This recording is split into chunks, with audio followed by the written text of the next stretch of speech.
Hello and welcome to this month's edition of NCTR Dialogues. My name is Sandra Render. I'm the Community Engagement and Education Program Coordinator with the National Center for Truth and Reconciliation. It's a mouthful and I didn't take a deep enough breath before that. So I'm here today with two of my own colleagues who I'm very excited about. We have with us today Elizabeth Ann, who is the Archives Data Coordinator. I hope I got that right. And Jesse Boiteau, whose webcam isn't working, but he's still very much with us, who is the Senior Archivist. And they're here today to speak with us about how to use the archives, how to break it down so that we all have an easier time figuring out how to use that incredible resource. So before I turn it over to them, I would just like to acknowledge that here at the NCTR, we are located on Treaty 1 territory here in Winnipeg, which you can see just behind me here. These are, always have been, and always will be the ancestral lands of the Anishinaabe, Aninawak, Anishinaabe, Dene, and Dakota Saline peoples. The Red River Valley here in Manitoba is also the birthplace and homeland of the Red River Métis Nation. The city of Winnipeg, where we are located, sources water, its drinking water, from Shoal Lake, just on the border between Manitoba and Ontario. We in Winnipeg have been drinking Shoal Lake's water since the time of World War I, when an aqueduct was built between our city and that lake. Meanwhile, Shoal Lake 40 First Nation, one of the two that lives along that lake, has had access to treated water, safe to drink treated waters only since 2019, over 100 years after we started drinking it here in the city. So just to acknowledge that as a reality. And then finally, the province of Manitoba is also sourced by water, by hydroelectric dams, which are all built on treaty territory. In the north, on Treaty 5 territory, specifically on the Churchill and Nelson rivers, and then the older dams in Manitoba, which are built on the Winnipeg River system, which is in Treaty 3 territory, as is Shoal Lake. So just by existing in this space, by having power for this session, by having water to drink, we are directly implicated in 3 legally binding, morally binding treaty relationships. So with that in mind, let's turn our attention to our digitized database of the records that the TRC started, and which our team has now continued the work of building and caring for. First, why don't you two introduce yourselves? Elizabeth Ann, would you like to start? Sure. Hi, I'm Elizabeth Ann Johnson. I've been working here at the center since August of last year. I'm an archivist, and my title here is Archives Data Coordinator. So I work a lot with the digital records that we acquire from donors. I do a lot of work to get them up online on our website so that people can access them. Amazing. Jesse, what do you do? Yeah, so my role as Senior Archivist, I work with the archives team here, as you said, to basically continue the work of the Truth and Reconciliation Commission of Canada in creating its complete historical record of the residential school experience and its legacies. So a lot of that work is getting a better understanding of what exactly was collected and created by the TRC, and then figuring out where the gaps exist so we can continue our document collection efforts. So that's been a really real emphasis for us, particularly since 2021 with Kamloops and communities wanting to gain access to more records to conduct their community-led research and site investigations. We've sort of shifted quite a bit of our attention and focus to that better understanding of what we have, to better understand what we don't. Well, that leads to an obvious first question from my perspective. What is all there? What do we have? Right. Yeah, that's one of the most common questions that we do get in the archives. And we can kind of speak in generalities because it's tough to really pinpoint from a statistical perspective what we have, because then we get into this gray area of what is a record. And I don't Right. want to get into that today. So we'll say that we have roughly 4 million records. We have about 3.2 million individual records within our internal database, which leaves us, about 800,000 records still in processing that require further attention for a variety of reasons. Because when records came to the TRC, they were not transferred and sort of one clean transfer of records, but rather in hundreds of individual disclosures of records and metadata or the information related to those records. And it wasn't provided, in a standardized, similar way, although that was sort of the intention. So what we're left with is hundreds of individual, piles of records, and trying to sort of stitch them together in a way that follows international standards so that we can more easily provide access to the records. So there's still a number of years of work required to have a full understanding so we can say this is exactly what we do have, but we are making quite a few strides recently in gaining that understanding. Do you want to add anything to that, Elizabeth? That sounds great, Jesse. Yeah, no, that's definitely something that we're working on currently. Yeah, going through some of the records about the donations that we got from the TRC, and kind of sort that all out, figuring out what's kind of in which bucket and where everything is and how they all relate to each other. Yeah, I can only imagine how much work that would be to sort. But in very broad strokes, as someone who works a little bit in research, not that's not my role with us, but as an educator, I have certainly dipped into the archives to find, pictorial evidence to share to strengthen the pedagogical points I'm trying to have land when I present to the public.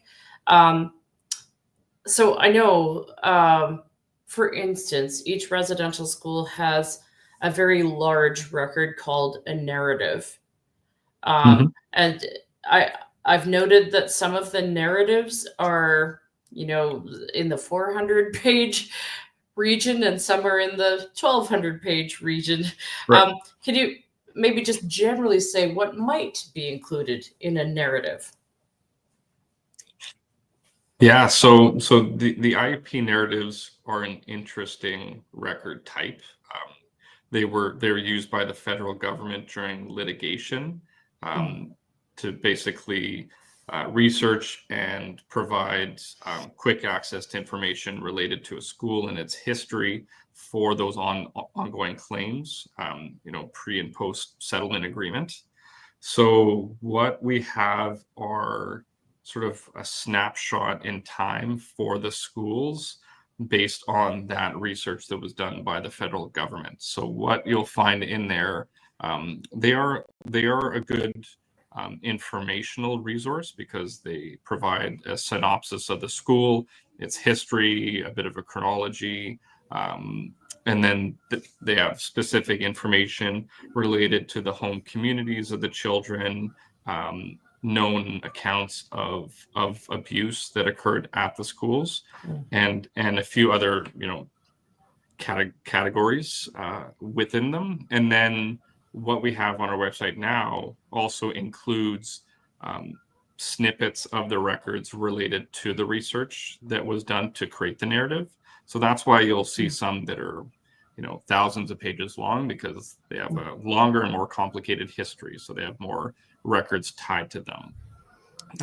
But it is important to emphasize that the records in the narratives are not full records, and it's not an exhaustive list of records related to the school. It's just snippets of records used for litigation. That is good. Yeah, good information to have. So the narratives, as they're titled, are specifically, you referenced the IAP, that's the independent assessment process, right? Correct. Yeah. Okay. So what might not be included in a narrative that's still there in the archives related to a particular school? For instance, if someone is a survivor of a particular school and they're trying to find everything related to that school, what would be the best way for them to go about that? Jump in here. Yeah. Go to our website at archives.nctr.ca. If you, there's this link here called Browse the Archives. If you click on schools, it'll take you to a listing of every school that we have records related to. And so you can either browse through this list, it's arranged alphabetically, or you can search for a specific school here. Let's say if I was looking for information about Assiniboia Residential School, I could just type Assiniboia in here, and then it would show a variety of things with the word Assiniboia in them, but also Assiniboia Residential School. And you can see these 167 records are tagged with Assiniboia Residential School. You could also search the archives as a whole here by typing in Assiniboia Residential School. It's important to use quotations when you're searching the archives like this, because otherwise it'll bring up everything that has the word Assiniboia or residential or school in it, which is just a lot of stuff. And so here are also the search results that contain the phrase Assiniboia Residential School in them, which might include some records that weren't listed underneath the school itself. That's a good pro tip on using quotation marks, and one I certainly didn't know. So thanks for that. Yeah. Oh yeah, it's a good tip. And then one, sorry. No, go on. Okay, it's one thing to that we like to emphasize to individuals who are looking up records on our website is that we currently have, what is it, maybe 72,000 records on the public site, and the internal one has about 3.2 million. So quick math, that's maybe like 2%. So if you're looking for records online and you're not finding what you're expecting or hoping to find, please understand that, again, this is just a small sample of the records that have been sort of reviewed and being able to be released to the public. So if there's something that you're looking for, particularly if you're a survivor or a descendant of a residential school survivor, please reach out to us directly. And then we have access to all the internal records that we can perform research on your behalf and produce a package of records. Yeah, that is really good to know. To be able to distinguish, the fact that what is actually publicly accessible is by no means even the majority of what's in our holding or what's in our care. Hey? Right. Very cool. I'm seeing this photographs of the Assiniboia Residential School. One of the most common questions that I hear from people is, how do I find a picture of my dad, say? Or I have this photograph and I'm not sure who's all in it. Sort of both ways around on the photograph question. So if someone were looking for a particular photograph of themselves or of a relative, is there an easiest pathway for them to find that?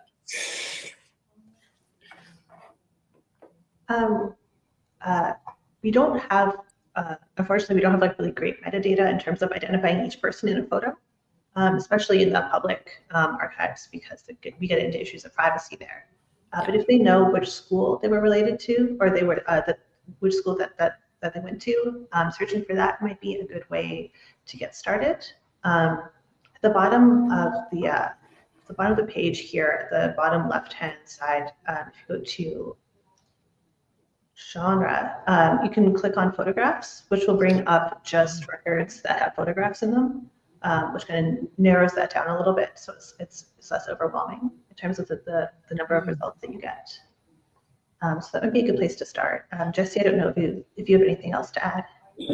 Yeah, no, I think that's a perfect response. Yeah, we have, I'd say, close to 50,000 photographs, and I'd say only a handful have the names of the individuals listed within the photographs. I'd say we have more names of staff members in photographs than we do of students. Mm. But that's something that that we see a lot of community-based initiatives bringing photographs into communities and survivor groups to start addressing these types of issues. So finding ways to work within privacy legislation, but still bring the names forward is it's really worthwhile. Yeah, absolutely. Elizabeth Ann, I saw that you, from the homepage there, you chose to search by record type. Yes. Is yeah. that? Yeah, so these are all from the front page of the archives here. You can see the list of schools. You can also see a list of events, which takes you to a list of all of the TRC and NCTR, national and regional events and community hearings, if you're looking for records from one of those kinds of events. If you go to record types, you can browse by the different labels that we put on the records in our holdings. And so if you type photographs in here, it'll just bring up everything that is tagged as being a photograph, which is about 27,000 records. So it is a lot to go through. But if you want, a lot of photos. Yeah, if you just are interested in browsing through photographs from specific places, yeah, that's a place you can start for that. Wow. So I saw a lot of different types of records listed in there. Yes. Yeah. Wow. I know I once searched for art yearbooks for someone following an event, and someone said, I think my uncle played hockey, and I remember my aunt saying that they did a yearbook and he was in one of those photos. Can you show me that? And I said, I'll try. Let's look at it together. Mm-hmm. But yeah, I remember that something like 7 yearbook specific entries came up. Yeah, the yearbooks are a really interesting record type, because almost all the records are obviously created and from the perspective of government and church. So the yearbook are like one of the rare glimpses into the student experience from their own perspective. So it's kind of an underutilized record type, I think. So a good potential resource then. Mm-hmm, for sure. Yeah. Here's an odd question for you both.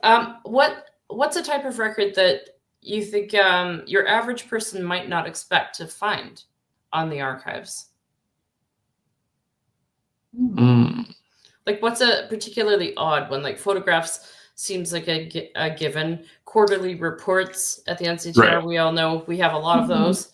But what's kind of a strange one? Well, there's thousands of records on building maintenance. So like things about boilers, you could see a letter chain of correspondence of dozens and dozens of back and forths about a boiler operator, just things that are really mundane like that. So there's a lot of cases like that for sure.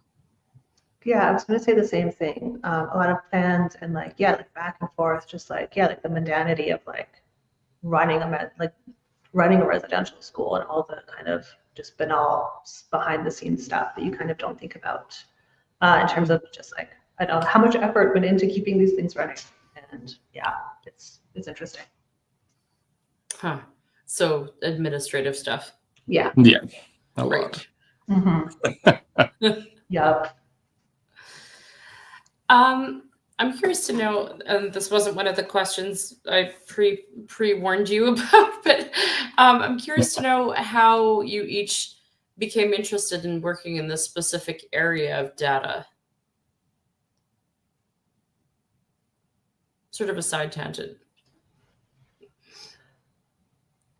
That's a good question. Yeah, I guess I could jump in first.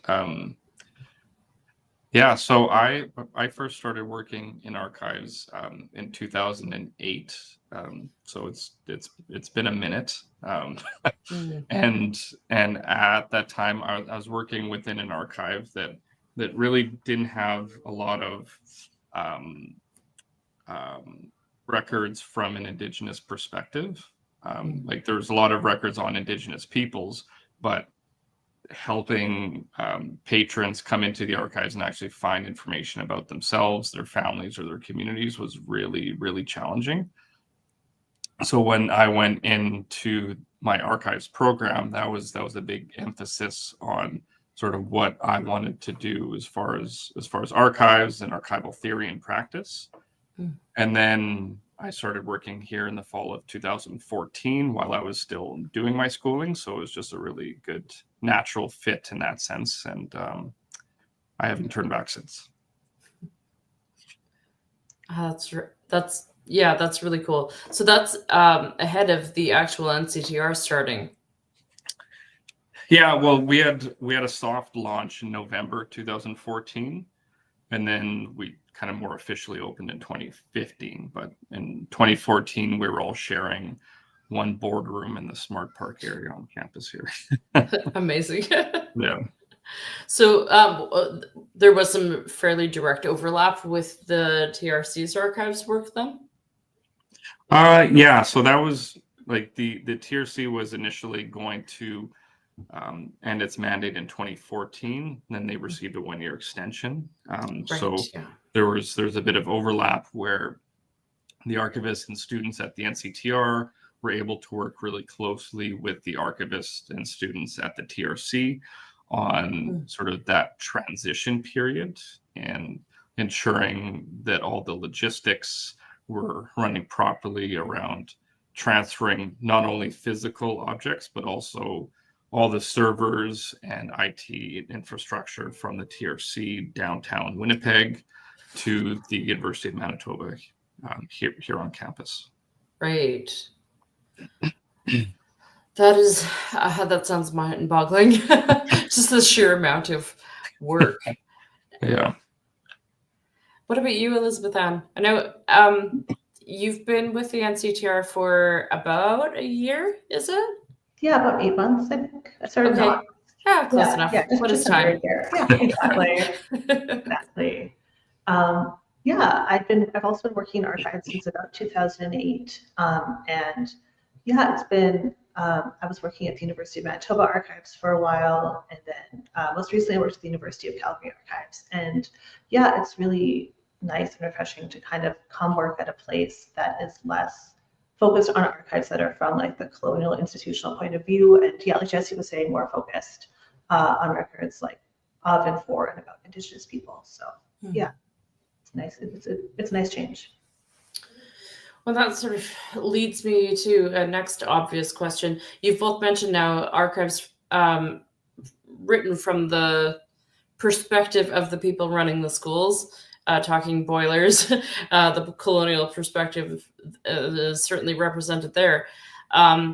Where exactly, as far as what's disclosable publicly, where have we gotten all of these records from? You mentioned all of these different places, sort of lump sum packages of records from this place or that place and having to combine them. What are some of the sources of the records themselves?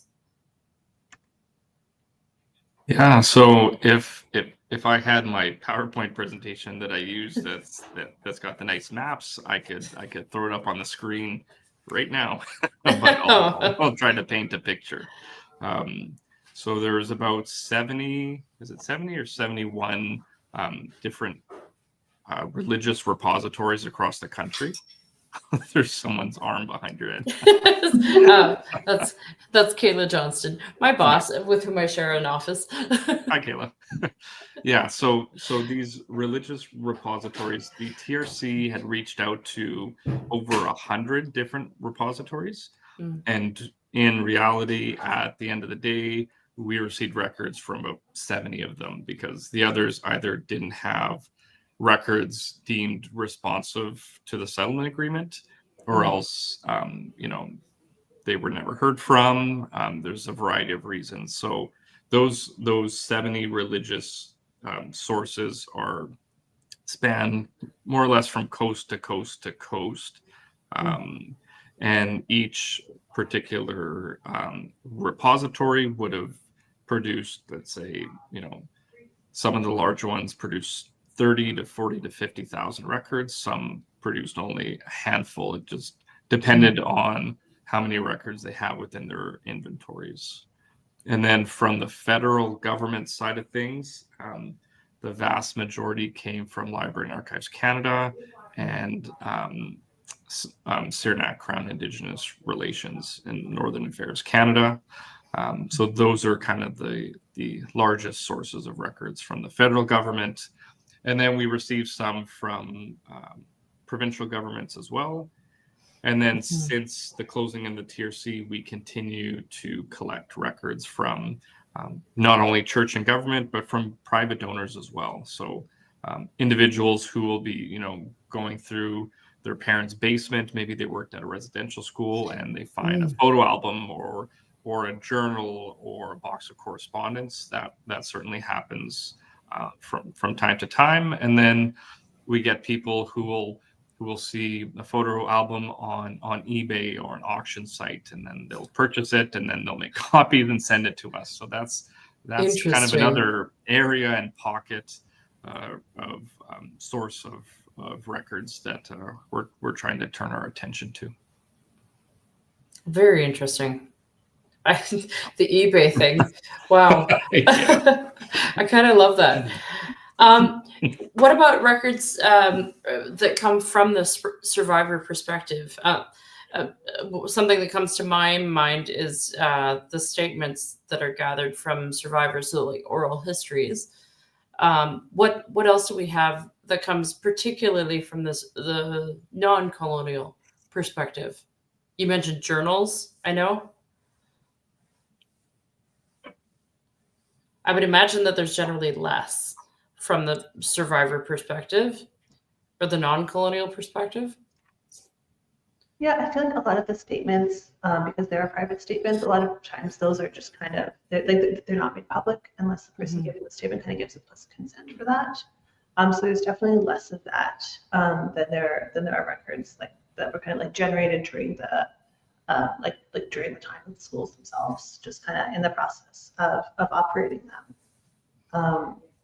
But yeah, Jesse, I'm not sure if there are any statements that are public.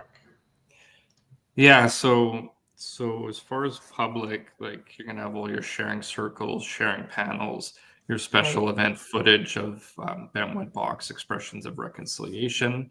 So you'll see some perspectives there. As far as record count, that's certainly dwarfed by the amount of records we hold from government and church. But we do have some collections. There's one in particular, the Mackay Residential Schools Survivor Group. They provided us their records a few years back, and it's records that were collected and created by that particular survivor group.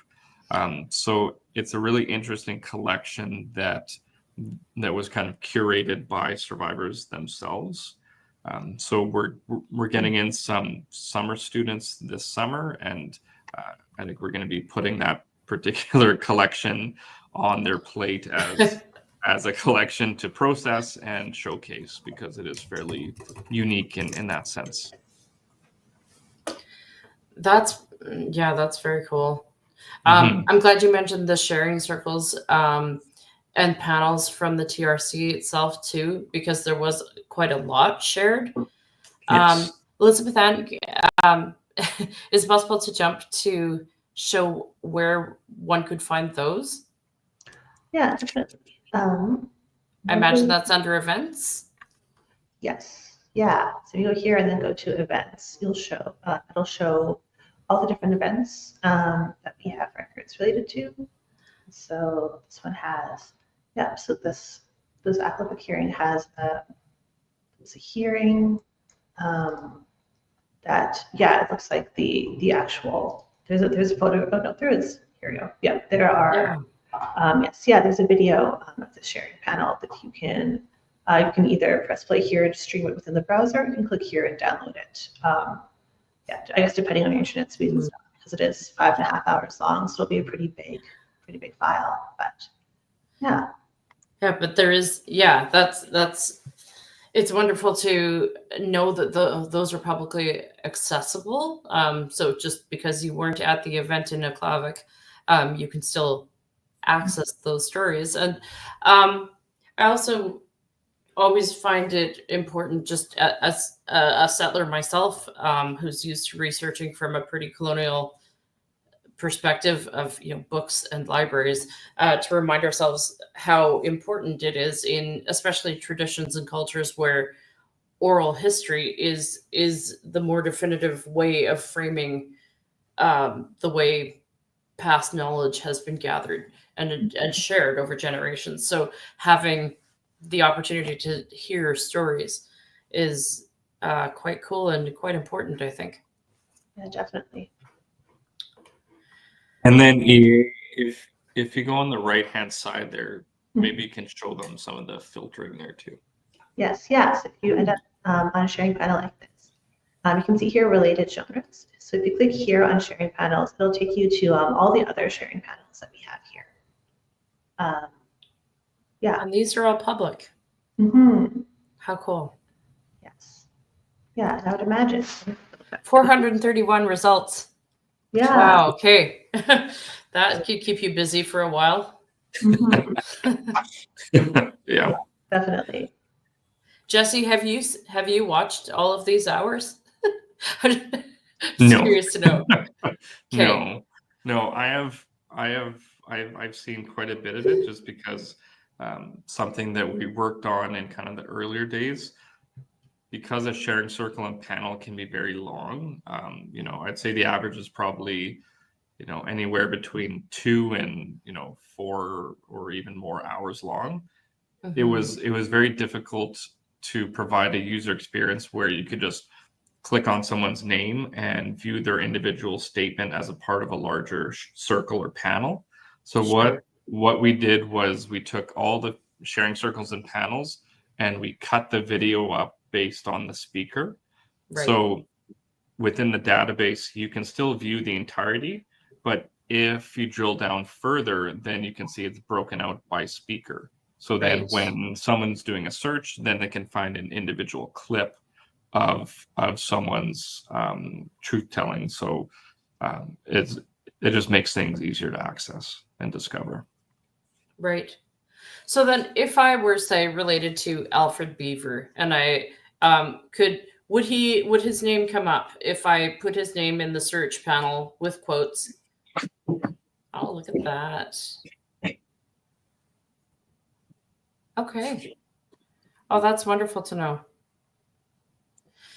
Yeah, the comments I've heard a lot from both students who are actively working in the area of research around residential school history, as well as from broader Indigenous community who are curious about how to access these archives.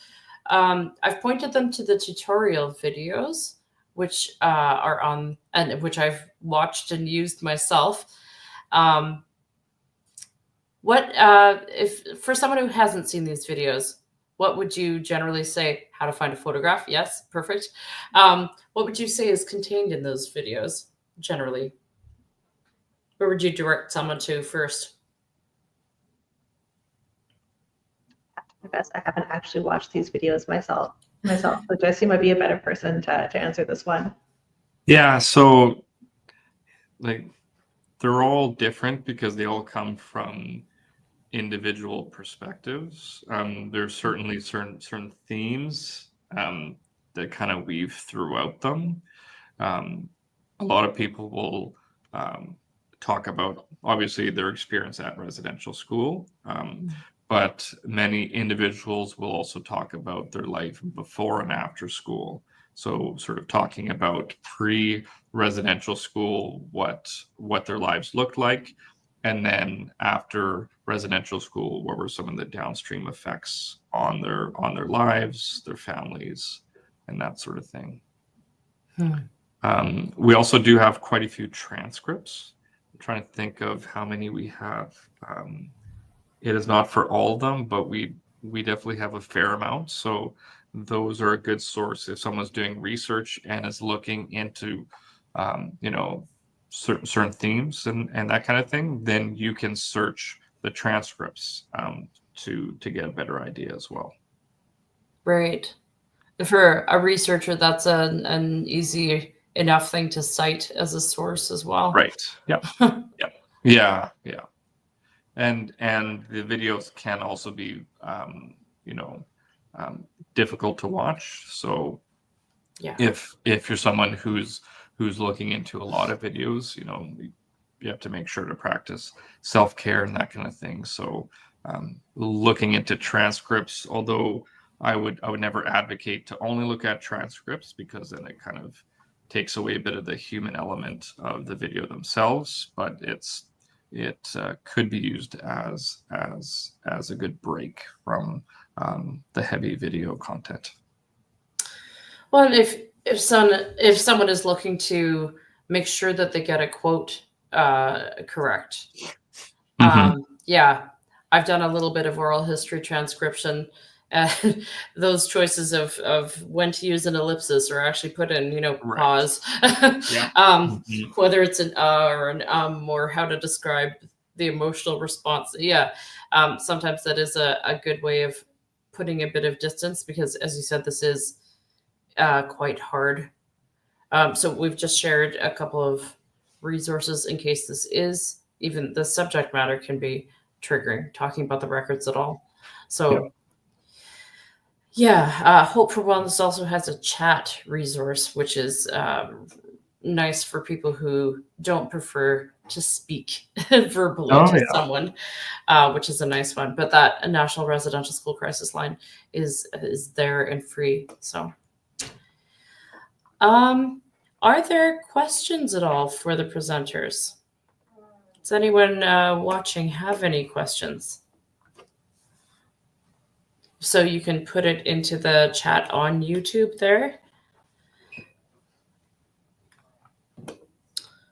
I forgot that there was people watching. Yeah. Well, if they're not watching right now, they may be watching at some other point in the future. Right.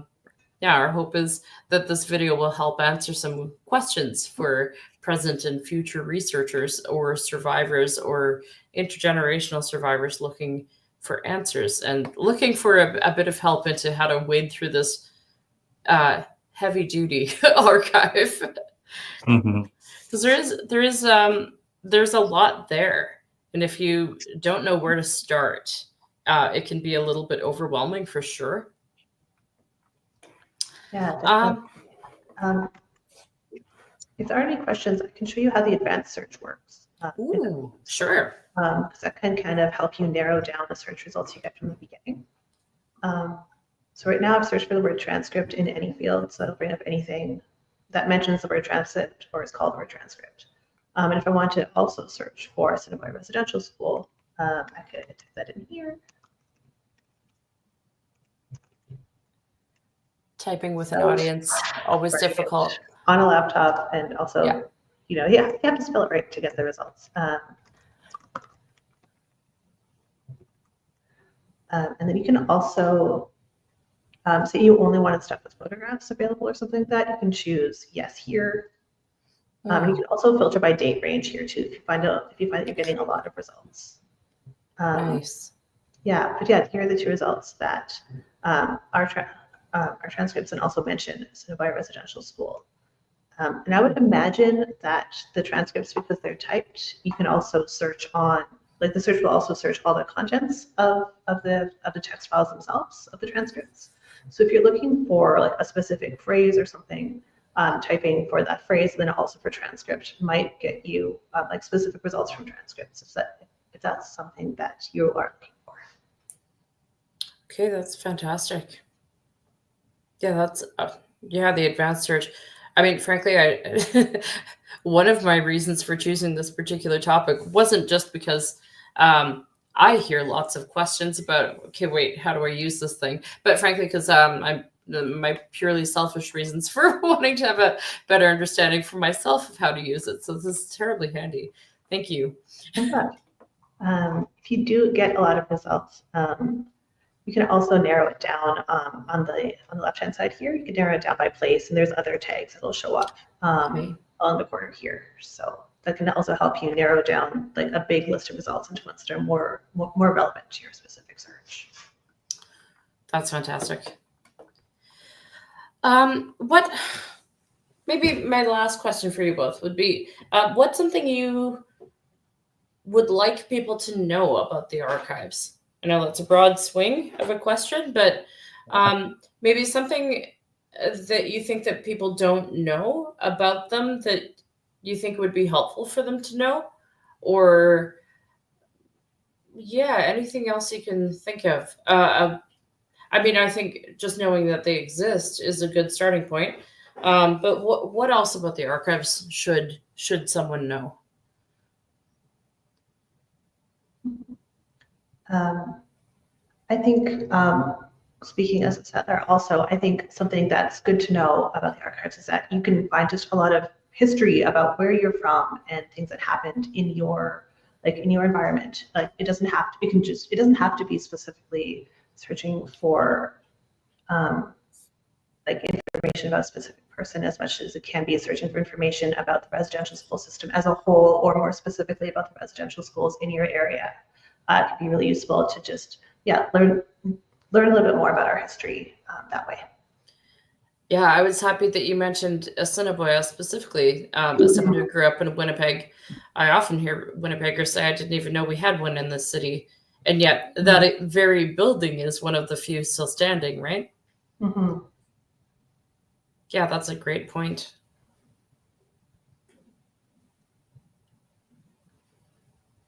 I don't know, Jesse, do you have any thoughts to add to that? What's something surprising or that people wouldn't expect to know about the archives, maybe? Think of something surprising. Something that I was going to point people's attention to. EA, if you're able to go back to the home page, and we'll just go to proactive disclosure. That's something that I haven't brought up, and maybe that's a good thing to discuss. So proactive disclosure is a mechanism that we have through the NCTR Act that allows us to release records not only to individuals or communities, but also to the public website. So we do this quite regularly. We've really ramped it up quite a bit in the past couple of years. So this is a good page here where if you're curious what new records are being added to the public database, this is where you would come to see that. And then if, let's say, you were just browsing and you were looking through the description of a record, if that record was released through proactive disclosure, then you could click on it and it would pull up that entire batch of records that was released at that time. So something that people should know is that we continuously add new records, but something that really pushes us to do so is when individuals come to us looking to ask for specific records that aren't on the public site. So if there's anything that you're interested in getting access to that you're not seeing that's on the public website, then you can reach out to us and we can process that type of request. And then it makes it easier for us to push that content to the public site because it will have already gone through an access and privacy review, and sensitive and private information would be removed if deemed appropriate. That's good to know too, just that there are new records being added all the time. I've just added 2 ways to contact us, as Jesse just suggested. Here are 2 ways easily that you can reach out to the NCTR. There's our very general email, nctr@umanitoba.ca, which is a centralized email, but anything that's specific to particular teams will receive that. Or if you have a very particular question about the records, you can email this second email address to. Either way, whoever receives them will send them to the right parties. So yeah, do reach out. We also have a phone number, I believe. I'm not a big phone person, so here I'll share that as well. We have a local one and a toll-free one. So locally speaking, you can phone us at that number, or from outside, well, toll-free, you can call this number. So I think that's fantastic. That's a lot of information, and it's really helpful. Just going to put those emails back up. Do either of you have anything you'd like to add? I know I have a lot to think about and search for. Yeah, I will add that you know, we talked a lot about the TRC's document collection and the statements and events that were done by the TRC. So maybe just a note that we are continuing those efforts. So if individuals feel like they are ready to share their experience now, we will accommodate to continue that process so that your perspective is preserved within the archives as well. Yeah, thank you for sharing that. Yeah, absolutely. What would be the best way for people to reach out if they are interested in that? Yeah, so that would, I guess, either to that NCTR records or else with Kayla and your team as well with their statement gathering program. And then we're also working on a stewardship agreement. Most archives work on donation agreements when individuals are providing records to an archive.